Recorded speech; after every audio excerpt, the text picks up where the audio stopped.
Okay, taking a look at some axle end play.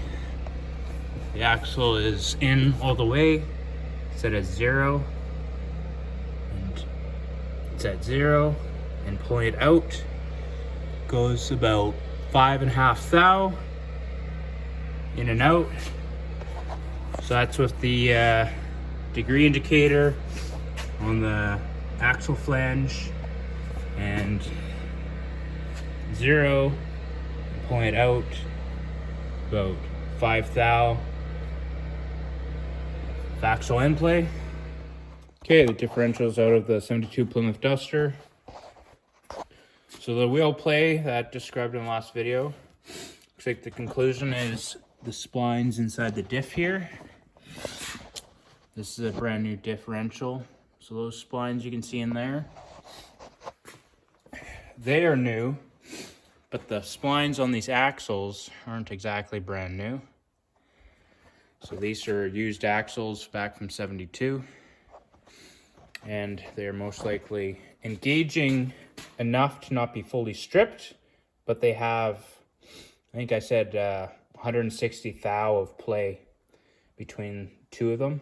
So about 80 thou per side, which is a little bit excessive.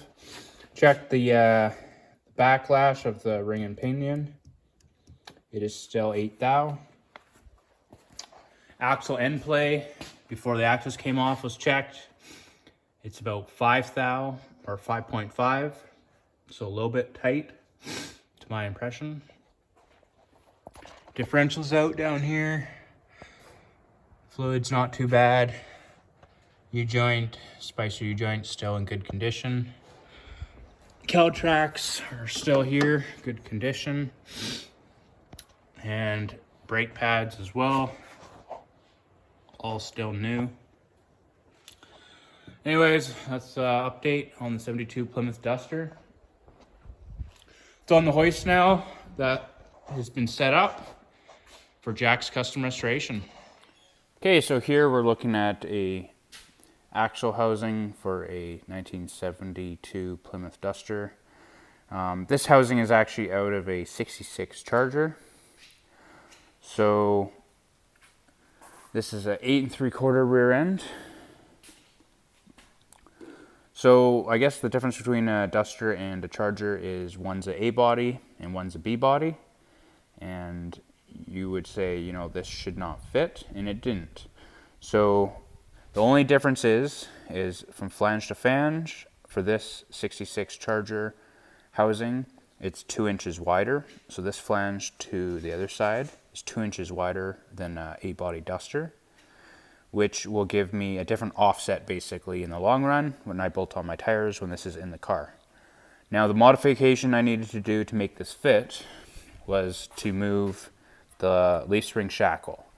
So this center to center is 43 now, and it used to be 44 center to center.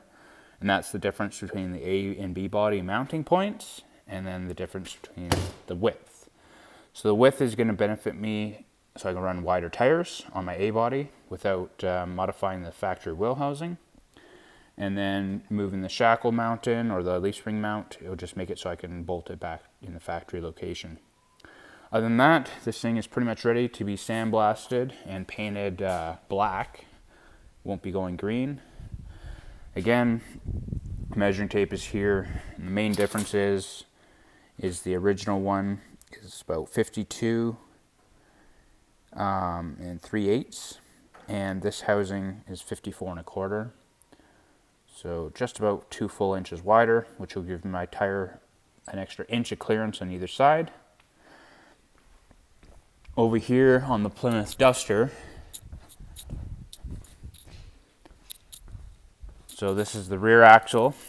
So right now my tires sit in the wheel well nicely.